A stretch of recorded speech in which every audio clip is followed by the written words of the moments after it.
ગુરુદેવ મા ગાયત્રીની સૂક્ષ્મ ઉપસ્થિતિમાં આજના કાર્યક્રમના આચાર્ય વ્યાસપીઠના આચાર્ય એવા આદરણીય ભાઈ શ્રી પ્રેણીભાઈ અને એમની ટીમ,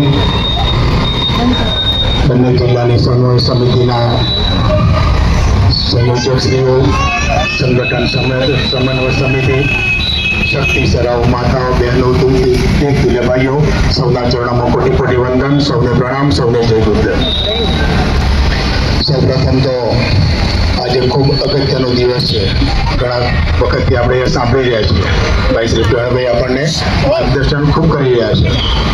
તો સાંચીકુંજ વતી પણ આપણા માટે એક આશીર્વચનનો પત્ર આવ્યો છે, આજે જ બધાને ફોરવર્ડ કર્યું છે, આપણે વાંચો પણ હશે. તો આપ અને આપનો પરિવાર જીવનમાં ખૂબ સુખી થાઓ, ખૂબ સંપન્ન થાઓ, ખૂબ પ્રગતિ કરો એવી આજના ગાયત્રી જયંતિ નિમિત્તે શાંતિકુંજના આપ સૌને ખૂબ ખૂબ આશીર્વાદ, ખૂબ ખૂબ આશીર્વાદ. કદાચ 2 દિવસ કાર્યક્રમો ચાલ્યા હતા શાંતિકુંજના, કદાચ ઓનલાઈન જોયા હોય તો ગાયત્રી જયંતિની ઉજવણી આપણે કરીએ છીએ મિત્રો. ગાયત્રી ઉપાસના પણ કરીએ છીએ. આપણે એક ચિંતનનો વિષય છે કે આપણે જે કંઈ કરીએ છીએ આપણને મળી એનું ફળ પૂરતું મળતું નથી. કેમ? તો આપણે શું કરવું પડે? આપણી જે સાધના છે એ સાધનાને આપણે પ્રખર કરવી પડે. તો પ્રખર સાધના કરવા માટે શું કરવું પડે? તમને વિચાર થાય કે ભાઈ પ્રખર સાધના કેવી રીતે કરાય? તો પ્રખર સાધના કરવા માટેના સૌથી 3 નિયમો ચોક્કસ આપણે એનું પાલન કરવું જોઈએ. એક તો આપણી ઉપાસના નિયમિત હોવી જોઈએ. આપણે તો કેવું છે, આપણા કામમાંથી પરવારીએ એટલે ગાયત્રી મંત્રની માળા કરવા બેસીએ. સાચી વાત છે? ખોટી હોય તો કહેજો મને. પછી 8 વાગ્યા હોય તો 9 વાગ્યા હોય તો 10 વાગ્યા હોય તો 11 વાગ્યા હોય તો. એટલે સૌથી પહેલા તો આપણી સાધના નિયમિત નથી.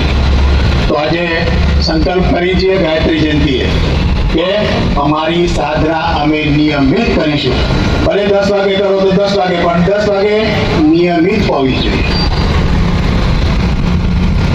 ગુરુદેવને કહ્યું છે કે સૂર્યોદય પહેલા 2 કલાક અને સૂર્યોદય પછી 1 કલાક, સૂર્યાસ્ત પહેલા 1 કલાક અને સૂર્યાસ્ત પછી 1 કલાક. તો આ સાધનાનો સમય ગુરુદેવે બતાવ્યો છે. તેમ છતાં પણ એમાં પણ છૂટછાટ આપી છે. તો એમાં આપણે આપણી સાધના પ્રખર બનાવવા માટે નિયમિત સાધના કરીએ અને નિયમિત સંખ્યામાં સંકલ્પ કરવાનો. 3 માળા તો નિયમિત 3 માળા થવી જ જોઈએ. 5 કરી હોય તો નિયમિત 5 કરવાની જ, ગમે તે થઈ જાય. તો આ પ્રખર કરવા માટેનું પહેલું પગથિયું છે.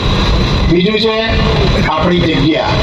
આપણી નિયમિત એક જગ્યાએ હોવી જોઈએ, એક જ સ્થાન હોવું જોઈએ.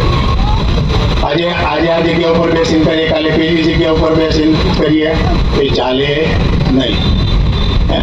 સ્થાનનો પણ એક દેવતા છે. સ્થાનનો પણ દેવતા છે અને સ્થાનનો પણ આપણી સાધના ઉપર પ્રભાવ પડે છે. 16 પૂજન કરાવો છો એ વખતે બોલીએ છે ને, સ્થાન દેવતા ભ્યો નમઃ. તો આપણું ઉપાસનાનું જગ્યા પણ નિશ્ચિત હોવી જોઈએ. ત્યાર પછી આપણું આસન અને આપણી માળા એ પણ આપણી પોતાની જ હોવી જોઈએ. ગમે ત્યાં જઈએ આપણે આપણી સાધના માટે આપણું આસન, આપણી માળા અને આપણું પંચપાત્ર આપણે લઈને જવું જોઈએ.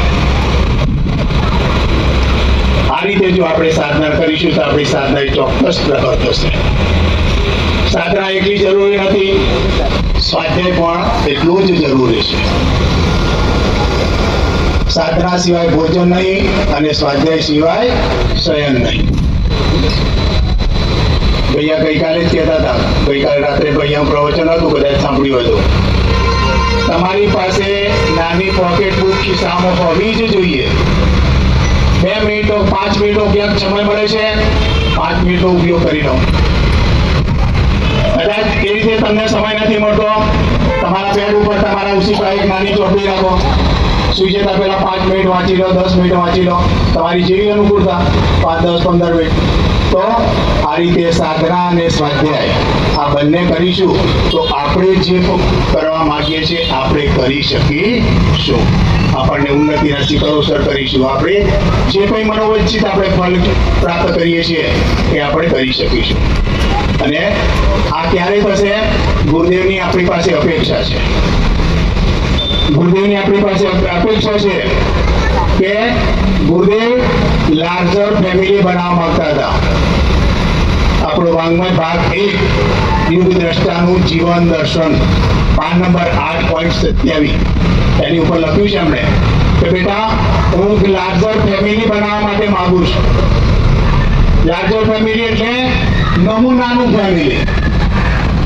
અને 21મી સદીનો માણસ કેવો હશે એ ગાયત્રી પરિવારને જોઈને લોકો એનું અનુમાન કરી શકશે કે 21મી સદીનો યુવાન કે 21મી સદીનું ફેમિલી આવું હશે. શું ગુરુદેવ આપણી પાસે અપેક્ષા રાખી એની ઉપર આપણે ખરા ઉતર્યા છીએ ખરા? ચિંતન કરજો. આપણે કેવા છીએ? ભૈયાએ ગઈકાલે સાથે પણ કહ્યું તમે અનુષ્ઠાન કરો છો, અનુષ્ઠાન કર્યા પછી તમને શું મળ્યું તમે તમારી જાતનું મૂલ્યાંકન કરો. રોજે રોજ મૂલ્યાંકન કરો. સાધના કરો છો તો રોજે રોજ મૂલ્યાંકન કરો. હું ક્યાં હતો, ક્યાં આવ્યો છું. રોજ આપણી ગાયત્રી જયંતિ જે ઉજવીએ છીએ એ ગાયત્રી જયંતિ ઉજવેલું એ આપણો સફળ થયેલું ગણાશે. તો ફરી વધારે નહીં કહેતો, ખૂબ સમય થઈ ગયો છે. માટે આપ જીવનમાં ખૂબ સુખી થાઓ, ખૂબ સંપન્ન થાઓ, ખૂબ ઉન્નતિ કરો પરિવાર સહ એવી આજના ગાયત્રી જયંતિ નિમિત્તે આપ સૌને ખૂબ ખૂબ શુભકામનાઓ. સાથે અત્યારે આપણો ભૈયાનો એક મુખ્ય એમ છે, શાંતિકુંજનો એમ છે કે જન્મ શતાબ્દી અનુયાજ કાર્યક્રમ.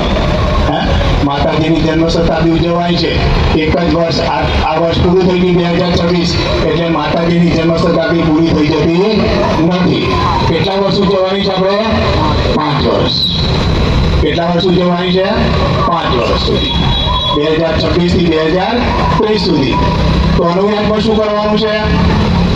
ગુરુદેવ હતા એ વખતે ગુરુદેવની જન્મ શતાબ્દી વખતે જ આપણે બધાએ સંકલ્પ કર્યા હતા કે ગુજરાતમાં 18,000 ગામડો છે, 18,000 ગામડો સુધી પહોંચીશું. પણ એ વખતે આપણો આ સંકલ્પ પૂરો થયો નહોતો. કારણ ગમે તે હોય, આજે પણ એ જ વાત આવીને ઊભી રહી છે 2026માં કે ગુજરાતના તમામ ગામો સુધી પહોંચવું છે. તો કેવી રીતે પહોંચીશું? તમારા સૌના સાથ અને સહયોગથી. આપણે આપણા ઉત્સવની અંદર એક કાર્યક્રમ બનાવ્યો છે અને આખા ગુજરાતનો કાર્યક્રમ કદાચ ટૂંક સમયમાં તમારી પાસે એનો શાંતિકુંજનો પત્ર પણ આવી જશે. જે તે ગામમાં આપણે જવાનું છે, સાધના કરાવી છે. સાધના સિવાય કોઈ પણ કાર્યક્રમ સફળ થવાનો નથી. તો કલાક, 2 કલાક, 3 કલાકની જે તે ગામમાં સાધના કરાવી છે. દીપ યજ્ઞ કરાવવો છે અને 1 કુંડી, 3 કુંડી, પંચકુંડી યજ્ઞો આપણે કરવા છે. આ 3 કાર્યક્રમ કરી પ્રજ્ઞા મંડળ, મહિલા મંડળ, યુવા મંડળનું ત્યાં ગઠન કરવું છે. આ અનુયાજ પ્રક્રિયાના મુદ્દા છે. અનુયાજ પ્રક્રિયા આપણે દરેક ગામની અંદર કરાવવી છે. તો આ પૂર્ણ કરવા માટે આપના સૌની પાસેની એક જ અપેક્ષા છે. શું? સમય આપો.